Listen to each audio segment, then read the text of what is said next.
Assalamualaikum warahmatullahi wabarakatuh dan selamat pagi. Kita ketemu lagi di channel yang membahas tentang masalah-masalah pendidikan dan psikologi. Pada kesempatan kali ini kita kedatangan tamu Bapak Wisnu, seorang pendidik yang mungkin sudah cukup berpengalaman dan tertarik dengan channel-channel kita. Mungkin ada hal-hal yang bisa didiskusikan atau mungkin ditanyakan. Kebetulan beliau datang memang untuk bertanya dan mendiskusikan beberapa hal tentang masalah pendidikan dan psikologi. Selamat datang Pak Wisnu. Ya, terima kasih Pak Awi atas undangannya. Mungkin apa yang kita bisa sharingkan pada kesempatan kali ini tentang fenomena pendidikan dan mungkin psikologi yang memang itu adalah concern dari konten kita. Ya, terima kasih atas kesempatannya untuk saya diundang di kesempatan pagi hari ini untuk ngobrol dengan antum ya. Jadi kalau kita menyikapi fenomena pendidikan yang terjadi sekarang itu kan yang lagi didengungkan oleh Bapak Menteri kita, Pak Nadiem, itu adanya konsep merdeka belajar. Nah ini dari beberapa guru termasuk saya mungkin belum memahami sebenarnya apa sih konsep merdeka belajar itu yang disampaikan oleh Bapak Menteri kita itu. Mungkin antum bisa menjelaskan kepada kami semuanya. Ya, terima kasih. Mungkin ada beberapa hal ya yang bisa saya sampaikan atau saya diskusikan pada kesempatan kali ini tentang konsep merdeka belajar yang memang itu sebetulnya digadang-gadang oleh Menteri Pendidikan kita, di mana diupayakan bahwa sekolah itu bisa lebih fleksibel, bisa lebih enjoy, bisa lebih menyenangkan. Jadi merdeka belajar, dari kata merdeka dan belajar. Konsep merdeka itu sebetulnya kan ada kebebasan, ada kemandirian. Jadi artinya bahwa sekolah itu bisa dibuat mandiri, diberikan kemandirian, sehingga tidak terkotak atau tidak terkooptasi oleh keadministrasian yang mungkin selama ini dianggap cukup menyulitkan. Dengan perombakan-perombakan itu, misalnya dengan RPP 1 lembar yang disampaikan oleh Pak Menteri, dan mungkin yang lain-lain, akhirnya sekolah itu bisa melakukan improvisasi. Anak-anak bisa lebih senang, guru-guru bisa membuat desain pembelajarannya lebih baik, dan akhirnya sekolah bisa lebih efektif. Itu mungkin konsepnya. Jadi bagaimana sekolah diberi kebebasan untuk improvisasi, untuk melakukan inovasi-inovasi, sehingga anak-anak bisa diajar dengan lebih enjoy dan akhirnya mendapatkan hasil yang lebih maksimal. Mungkin itu gambaran dari konsep merdeka belajar yang beberapa kali mungkin di-share di media massa dan tulisan-tulisan yang lain. Itu mungkin yang saya pahami seperti itu. Ya. Terus dari kami sebagai pendidik itu kami masih belum bisa mengaplikasikan secara nyata tentang konsep merdeka belajar yang disampaikan oleh Pak Menteri. Mungkin yang kita rasakan dari kami itu cuma RPP 1 lembar itu aja. Mungkin bagaimana aplikasi-aplikasi yang lain sehingga kita bisa menciptakan atmosfer merdeka belajar di sekolah kita. Bagaimana kita bisa menciptakan atmosfer seperti itu? Tidak hanya RPP saja saya. Yang saya rasakan betul. Cuma RPP saja yang ada perubahannya dari merdeka belajar itu. Terus yang lainnya bagaimana? Ini kita masih bingung seperti itu. Iya. Memang saya pun sharing dengan guru-guru, kepala sekolah, mungkin di seminar dan di training-training yang lain. Pertanyaan itu timbul dan kesannya memang mereka hanya menangkap sampai seperti itu kan. Jadi gini, ini secara teori dan pengalaman yang saya lakukan, sebetulnya sebelum merdeka belajar, kita itu diberi kemerdekaan secara undang-undang oleh kementerian kita. Kalau kita lihat merdeka belajar, konsepnya adalah bahwa sekolah diberi kebebasan untuk improve, untuk membuat inovasi sehingga yang tadi itu. Nah, kalau kita lihat ada minimal dua undang-undang yang sebetulnya itu mengarahkan ke merdeka belajar. Yang pertama kita mungkin dengar yang namanya MBS, Management Based School, atau manajemen berbasis sekolah. Manajemen berbasis sekolah ini sebetulnya kalau kita lihat undang-undangnya adalah pemerintah memberikan keleluasaan. Sekolah punya hak untuk memanajemeni sekolah, terutama masalah finansial, untuk mengatur sedemikian rupa dan lain-lain, sehingga mereka lebih mandiri, sehingga mereka lebih siap. Walaupun sebetulnya kebijakan itu yang menginginkan partisipasi masyarakat lebih baik sedikit agak berbenturan dengan BOS. BOS itu kan akhirnya pemerintah yang turun tangan untuk pendidikan. Sementara manajemen based school itu masyarakat, sekolah yang dilepas untuk lebih mandiri. Jadi itu yang pertama. Artinya sebetulnya pemerintah sudah memberikan kebebasan itu. Itu yang pertama. Kemudian yang kedua, kalau kita tahu kurikulum tingkat satuan pendidikan, KTSP. KTSP itu kan sudah agak lama. Konsep KTSP itu sebetulnya kan kurikulum tingkat satuan pendidikan. Artinya setiap satuan pendidikan, setiap sekolah itu punya hak membuat improvisasi kurikulum. Kurikulum tingkat satuan pendidikan. Artinya setiap tingkat satuan pendidikan itu punya hak untuk improvisasi itu.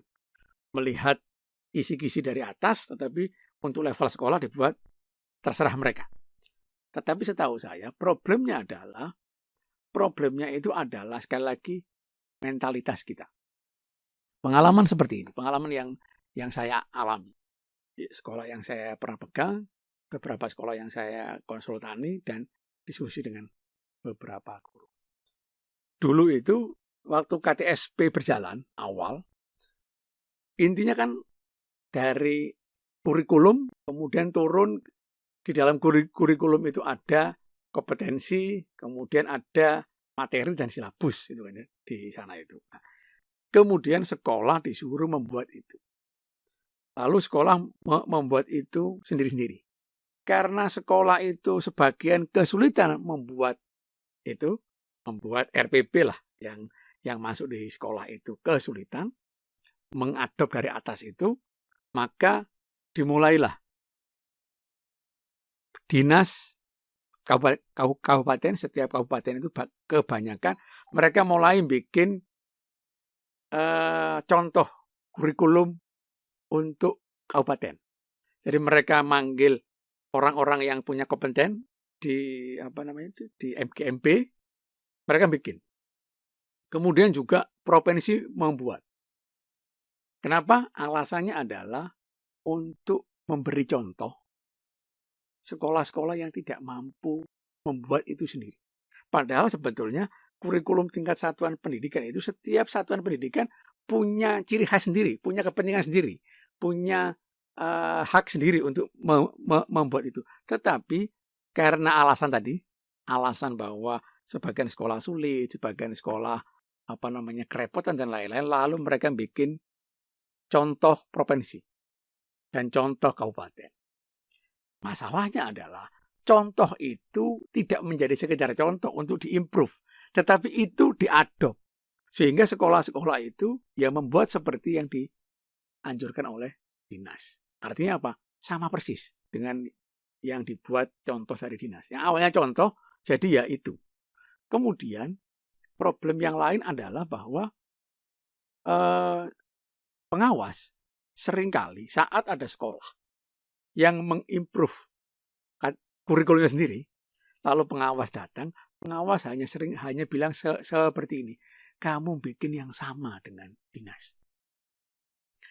Keseragaman ini memang enak, kan kalau tidak seragam itu ngeceknya sulit.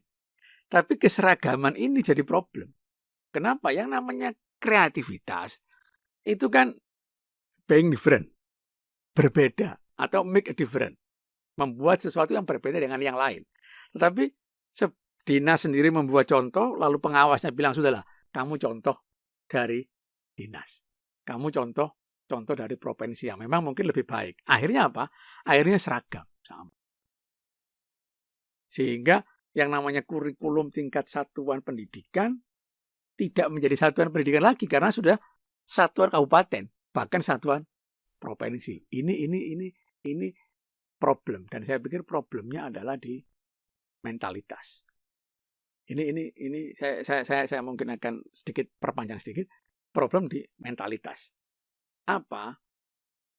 Jadi kepala sekolah dan pengawas itu berpikirnya bahwa seragam itu memang mudah, enak. Ya kan? Beberapa sekolah yang saya pegang, yang saya konsultani, itu membuat RPP 2 lembar sebelum Pak Menteri membuat 1 lembar. Mereka sudah membuat dua lembar. Tetapi di-improve. Improve-nya gimana? Mereka membuat RPP seperti dinas, persis, lalu ditaruh di sekolah. Formalitas. Yang real di lapangan adalah yang 2 lembar. 2 lembar ini yang dicek oleh kepala sekolah, dan 2 lembar ini yang harus dilaksanakan di kelas. Kalau pengawas datang, mereka minta bentuk yang standar, maka diberikan yang standar. Tetapi sekolah-sekolah itu memberitahu pengawas bahwa kita membuat improve seperti ini. Biasanya pengawas senang bahwa sekolah itu membuat improvisasi, tetapi yang standar ada. Itu. Tetapi kan ini tidak semua sekolah siap seperti ini. Makanya saya tadi katakan bahwa problem utamanya adalah mentalitas. Apakah sekolah itu berani melakukan improvisasi? Seringkali mentalitas kita itu kan, apakah ini ada petunjuknya? Apakah ini diperbolehkan oleh dinas? Apakah ini tidak menyalahi sekolah-sekolah yang lain? Seringkali seperti itu. Nah, ini problem utama. Makanya kalau kita belajar manajemen pendidikan, manajemen secara umum, manajemen itu kalau sederhananya itu adalah POAC lah. POAC. Planning, Organizing, Actuating, dan Controlling. Planning, semua sekolah bikin planning. Karena memang di awal tahun harus bikin RAB kan, rencana anggaran dan lain sebagainya. Ada planning yang lengkap. Dan itu di-store ke dinas. Ada hubungannya dengan pos dan lain-lain. Mereka bikin planning. Di dalam planning itu ada organizing. Siapa yang akan melaksanakan? Maka siswaan, maka ini, bahkan tanggal-tanggalnya. Nah, yang jadi problem ini sebetulnya adalah actuating. Hampir di semua sekolah itu problem di actuating. Actuating itu adalah, isinya adalah motivasi dan leadership. Bagaimana memastikan bahwa yang di planning itu terlaksana dengan baik. Dan orang-orang yang ditugasi itu termotivasi untuk melaksanakan dan mengerjakan itu. Ini isinya actuating. Kemudian baru controlling. Kalau planning dan organizing ini tidak dilaksanakan dengan baik, controlling tidak ada artinya. Kalau kita punya pengalaman di akreditasi itu kan jelas bahwa apa? Karena mau dicek, maka semua diperbaiki. Ya kan, semua diperbaiki. Bahasa Jawanya itu kucing-kucing diraupi kan gitu kan ya. Artinya semua diperbaiki sekedar untuk controlling, untuk dicek. Ya kan itu. Tetapi ini kan dalam tanda kutip bohong-bohongan lah. Artinya sekedar untuk dapat nilai. Ya karena tadi itu actuating-nya tidak ada. Planning ada, organizing ada, actuating tidak ada, mau dikontrol dari mana itu kan ya. Kontrol itu tidak akan terjadi kalau tidak dilaksanakan. Ini menurut saya problem kita. Jadi pemerintah ada itu, improvisasi diberikan, ya kan itu, bahkan di sekolah yang tadi saya katakan itu membuat improve yang lumayan banyak, dan benar sebagian malah diikuti pemerintah. Mereka sudah dua lembar, mungkin 5 tahun yang lalu sudah membuat RPP 2 lembar.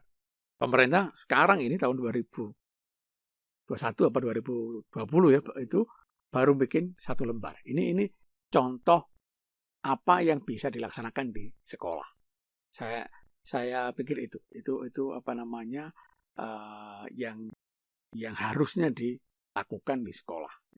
Jadi sekolahnya harus berani, dinasnya juga jangan terlalu memaksakan untuk seragam. Konsep seragam ini berbeda dengan kreatif. Kreatif itu tidak seragam. Inovatif itu tidak seragam. Nggak harus sama. Ya, memang kan konsepnya inovasi. Inovasi itu kan berbeda dengan yang lain. Makanya definisi kreatif dan inovatif itu make different. Membuat yang berbeda. Lah kalau konsepnya seragam, ya ini problem. Mungkin itu. Ya. Yang Pak Alwi jelaskan tadi kan Merdeka Belajar dari versi guru ya, yang seperti antum sampaikan tadi, guru untuk bebas merdeka membuat RPP-nya sendiri, membuat desain pembelajarannya sendiri. Yang dari sekolah juga antum jelaskan tadi, sekolah untuk bisa mandiri membuat KTSP-nya sendiri. Terus bagaimana upaya kita untuk memperdekakan siswa kita supaya sama-sama merdeka? Bagaimana menurut ya, antum? Ini menarik ini ya. Jadi awalnya gini sih. Konsepnya itu gini. Kalau gurunya merdeka, kalau gurunya tidak ribet, kalau gurunya bisa kreatif, maka guru itu akan membuat desain-desain yang enjoy, ya kan? Akan membuat desain-desain yang menyenangkan. Kalau menyenangkan, maka anak-anak akan senang. Itu konsepnya. Kalau gurunya itu senang, muridnya senang. Ini konsep awalnya. Tetapi memang raw materialnya untuk membuat anak senang itu bagaimana? Contoh misalnya sekarang aja. Sekarang ini ada AKM. AKM itu kan makin ribet. Artinya kan belajar baru. Ya. Nah, saya punya konsep seperti ini. Punya konsep bahwa yang saya tulis di buku saya dan beberapa kali saya lakukan seminar, sekolah itu semestinya membuat anak-anak itu tidak hanya achievable, tidak hanya sukses, tetapi juga bahagia. Saya selalu punya dua konsep ini. Sukses sekaligus bahagia. Nah, guru-guru itu harusnya membuat anak-anak itu gampang menerima materi. Tadi kan dengan improvisasi maka materi itu bisa disampaikan dengan baik. Apa salah satunya? Salah satunya adalah yang saya mungkin sampaikan di YouTube saya sebelumnya. Salah satunya adalah bagaimana mengajar dengan mendekati minat bakat mereka. Karena kalau minat bakat itu didekati, maka mereka akan belajar dengan enjoy. Yang diminati itu adalah yang dibakati. Yang diminati itulah yang dibakati. Yang diminati itu artinya mereka siap berlama-lama di sana. Ya, dia senang. Orang kalau meminati sesuatu maka dia akan siap berlama-lama di sana. Dia akan enjoy lah di sana. Guru kalau dia boleh tadi itu improve, boleh membuat hal-hal yang bebas, dibiarkan, dan konsep itu memang tertangkap dengan baik, maka mereka menerima apa yang dikatakan bahwa dekatilah murid itu dengan minat bakatnya, maka mereka akan senang. Materi akan mudah diterima. Anak-anak tidak akan boring. Anak-anak tidak akan stres. Kenapa? Karena yang dipelajari itu didekati dengan minat bakatnya. Saya kasih contoh seperti ini. Kalau anak-anak itu suka matematika, anak suka matematik, hitung-hitungan, lalu diterangkan tentang keadilan. Misalnya PPKN tentang keadilan. Keadilan itu, kalau konsep biasa dia tidak menarik.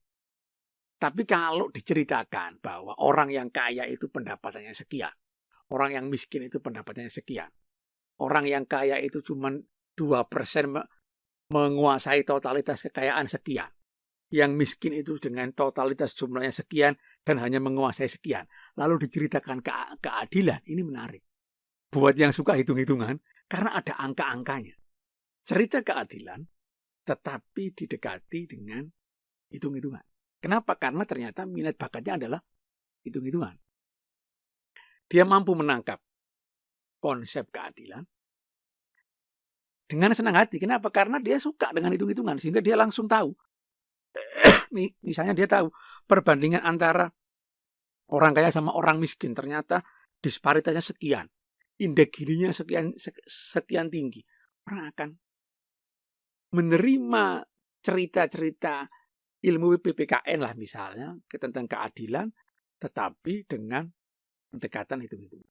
Ini contoh, ini sekedar contoh bagaimana mengimplementasikan minat bakat yang sering saya ceritakan itu di materi-materi tertentu. Itu yang perlu dibuat, ya kan itu. Terus kemudian konsep saya yang kedua yang juga saya pernah sampaikan bahwa mereka juga perlu diajari yang namanya pendidikan positif. Yang kemarin sudah saya sampaikan bahwa mereka perlu diajari berpikir positif. Positif emotion. Emosi positif mereka perlu diajari. Contohnya gini. Kalau kita sekarang ini pandemi itu semua orang stres. Apa pilihannya? Pilihannya adalah positif atau negatif. Syukur positif, menerima positif, kemudian marah-marah, jengkel, negatif. Nah, ini pembelajaran. Kemudian mereka perlu juga dijelaskan bahwa berpikir positif itu akan membuat baik secara emosi, secara kesehatan dan lain-lain. Jadi akhirnya mereka terbiasa mengambil pilihan-pilihan yang positif daripada negatif. Sekali lagi tidak sekedar teori, tapi juga contoh-contoh konkret yang akhirnya mereka paham itu. Kemudian engagement. Ya, artinya terlibat, bagaimana mereka terlibat dengan disuruh ini, akhirnya mereka terlibat. Kemudian relationship, hubungan dengan yang lain, lalu meaning, mencari makna, bagaimana diberi penjelasan itu anak-anak. Saya pikir sejak dini pun bisa. Gitu. Martin Seligman dengan semua penelitiannya, dengan semua jurnal-jurnal yang dibuat dan buku-buku serta sekolah-sekolah yang sudah menerapkan itu, melakukan itu dan hasilnya cukup baik. Kemudian yang kelima adalah jadi PERMA, positive emotion, engagement, relationship, meaning, dan achievable, sukses. Ini sekolahnya yang tadi itu. Nah, dengan dua pendekatan ini, sekali lagi kalau gurunya diberi kesempatan improve, ini kan yang terpenting itu. Kalau gurunya diberi kesempatan improve, merdeka belajar, artinya kalian boleh melakukan banyak hal seperti itu. Lalu mereka melakukan, artinya bisa melakukan itu, dan anak-anak didekati itu, maka keinginan real merdeka belajar itu tidak sekedar konsep. Tidak sekedar konsep yang dikeluarkan lalu tidak diberikan tidak diberikan peralatannya, tidak diberikan aparatusnya. Sekedar disampaikan bahwa kita perlu merdeka belajar, selesai. Apa itu merdeka belajar kayak tadi? Bingung saya. Paling RPP satu lembar. Nah, ini tidak menyelesaikan. Dengan berbagai hal itu baru bisa betul-betul merdeka belajar itu terinternalisasi masuk di sekolah, dan sekolah mampu membuat anak-anak enjoy, senang, punya nilai-nilai yang cukup baik, juga bahagia. Finlandia dan negara-negara yang lain itu, walaupun kita mungkin tidak bisa menyontoh total dengan mereka, tetapi mereka itu jelas. Mereka punya achievable yang cukup baik, artinya prestasi yang cukup baik, tetapi mereka juga punya kebahagiaan yang cukup. Kan ini kan target semua orang kan ini. Dia sukses plus bahagia. Mungkin itu yang bisa saya sampaikan lah, konsep umum tentang merdeka belajar dan bagaimana masukkan itu, menginternalisasi itu ke sekolah, bahkan sampai ke RPP dan penilaian gitu. Ya. Jadi begini, kita lihat fenomena yang terjadi di masyarakat ya. Berbagai macam program yang diturunkan pemerintah, terutama di dunia pendidikan itu kan banyak melibatkan stakeholder yang ada di situ, dimulai dari dinas, kemudian ke sekolah. Di sekolah itu pun ada kepala sekolah, ada guru, ada siswa. Nah, menurut antum, manfaat Merdeka Belajar nanti ke orang tua itu apa sih sebenarnya? Dari berbagai macam konsep program yang disampaikan oleh pemerintah kemudian diterjunkan ke bawah. Nanti manfaatnya ke orang tua itu apa? Karena orang tua itu bahasa gampangnya gini, wis sakarepmu sampean buat apa saja. Yang penting itu membawa manfaat dan tidak menyusahkan kami sebagai orang tua. Pertanyaan saya, dengan konsep belajar, konsep Merdeka Belajar, manfaatnya aplikasinya langsung ke orang tua itu apa menurut antum? Ya, jadi gini, kalau kita tanya ke orang tua, jadi gini, kalau kita tanya ke orang tua bahwa kalian ini menitipkan anak Anda ke tempat saya ini untuk apa? Kan pasti ada. Jadi ada goal di awal. Anak dititipkan oleh orang tua ke sekolah itu ada goal, ada target yang diinginkan. Apa? Kalau kita sebar kuesioner, kalau kita tanya semua orang tua, kamu pengen apa anakmu masuk ke sekolah kita?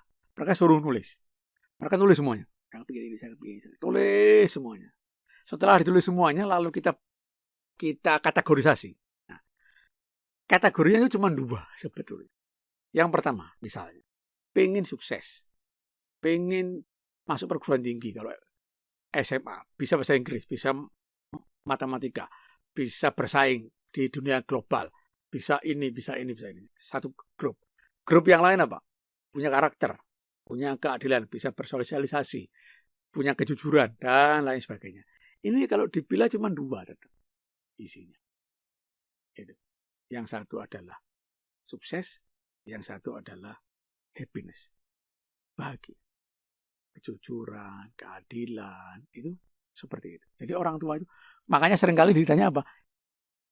Iptek dan imtak, bertakwa dan punya kecerdasan cukup. Ya sudah, kalau bertakwa itu dia nanti akan bahagia, punya kecerdasan cukup. Nah, ini ucapan, ya kan? Implementasinya gimana? Ini. Nah, implementasinya yang tadi. Nah, Merdeka Belajar itu akan sangat bermanfaat kalau memang aparatusnya, artinya apa ya, perangkat-perangkat yang diminta oleh, jadi gini, pemerintah itu cuma sebayangan saya sementara ini saya lihat, pemerintah itu cuma melepas konsep Merdeka Belajar. Lalu bagaimana itu di sekolah? Mereka tidak memberikan rambu-rambu yang cukup. Kenapa? Rambu-rambu yang jelas kan cuma RPP 1 lembar, yang itu ada SK-nya lah, ada permennya lah, tapi yang lain tidak ada. Itu artinya yang lain apa ya, mengikuti sebelum-sebelumnya. Bahkan dengan tambahan AKM yang sekarang, ya beban lagi nih. Guru-guru tidak bisa improve karena harus belajar. Berarti nggak merdeka berarti. Ya, makanya tadi itu konsep Merdeka Belajar itu seperti itu.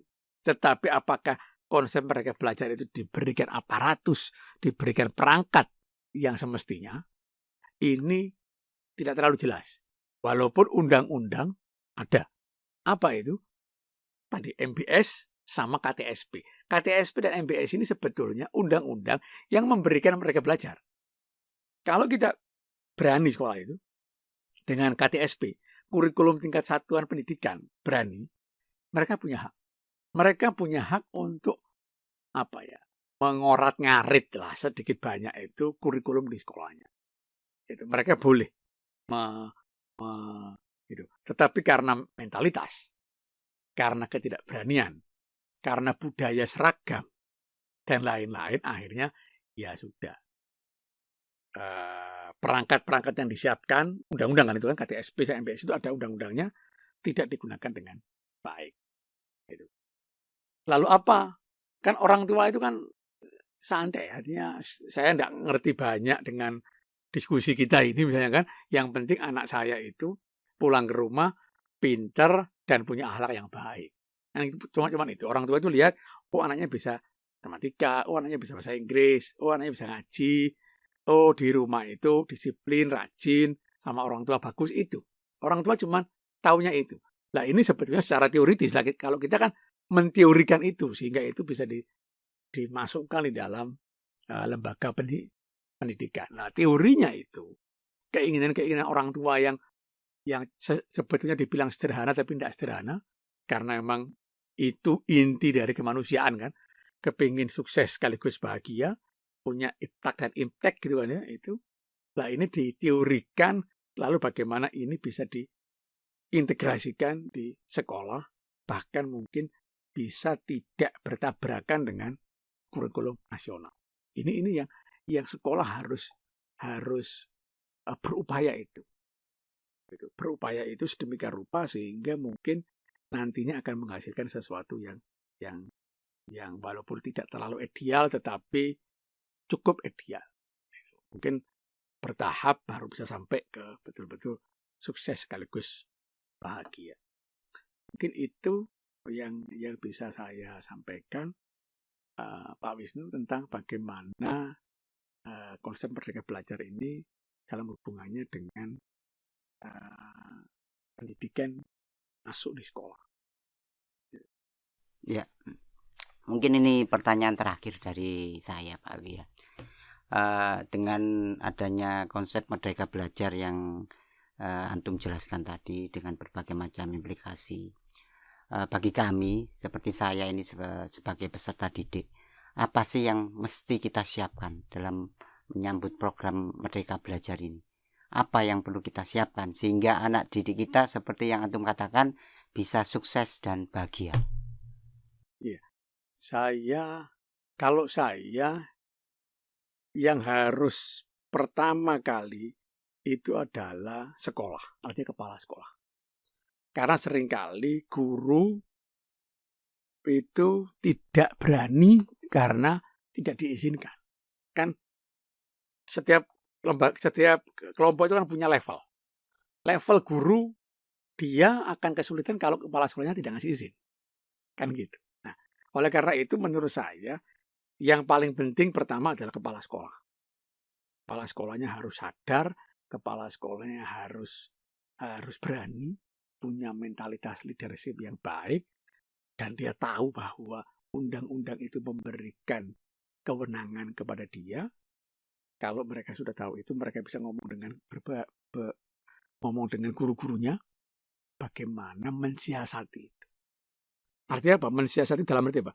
Mensiasati itu memang kita punya problem, aturan-aturan yang tidak boleh ditabrak misalnya kan. Tetapi kita kan bisa improve.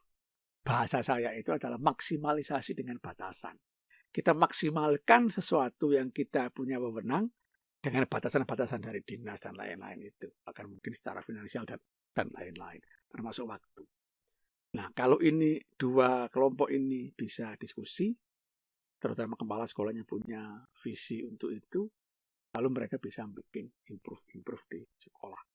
Terbatas mungkin tidak, tapi jelas. Step-stepnya jelas. Kalau itu dilakukan, insya Allah bisa baik. Tetapi gini Pak, ada hal yang paling penting sebetulnya itu ya, pendasaran semua itu yaitu problem cara berpikir. Seringkali sebagiannya itu kepala sekolahnya mikir, ngapain sulit-sulit. Iya.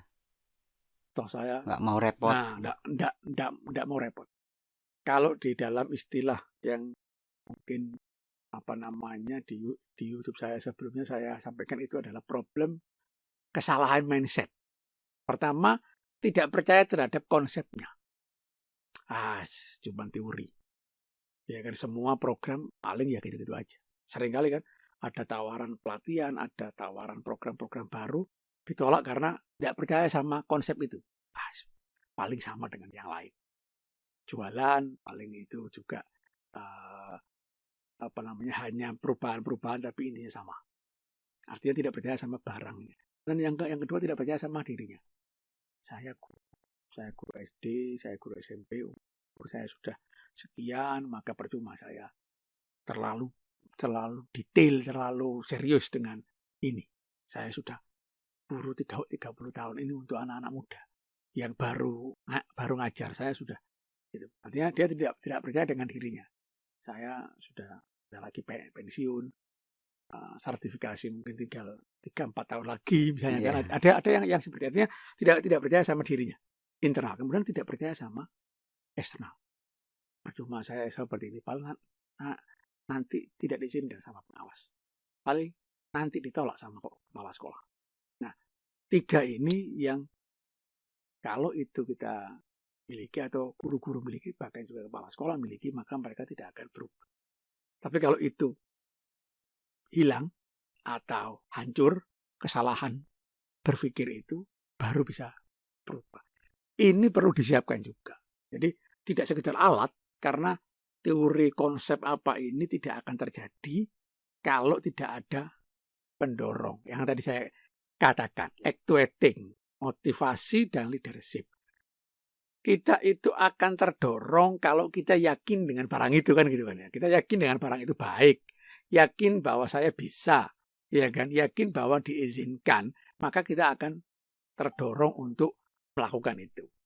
Nah, kalau pendorong-pendorong itu tidak ada atau dianggap sulit semuanya, ya memang jadi masalah. Tetapi saya yakin guru-guru kita secara umum, kemudian juga dinas dan menteri pendidikan punya concern untuk menjadikan sekolah kita makin baik.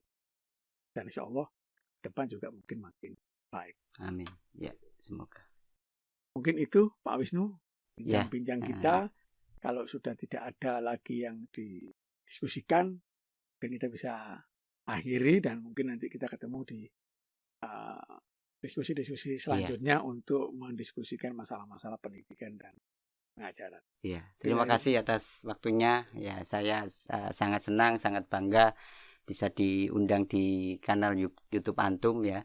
Mudah-mudahan apa yang kita diskusikan ini bisa manfaat untuk dunia pendidikan kita, bisa lebih maju lagi. Ya, terima kasih untuk waktunya. Terima kasih. Saya pikir itu diskusi kita pada kesempatan kali ini. Mungkin kalau ada pertanyaan, mungkin ada hal-hal yang perlu diperdalam, bisa disampaikan di komentar. Kurang lebihnya mohon maaf. Assalamualaikum warahmatullahi wabarakatuh. Waalaikumsalam warahmatullahi wabarakatuh.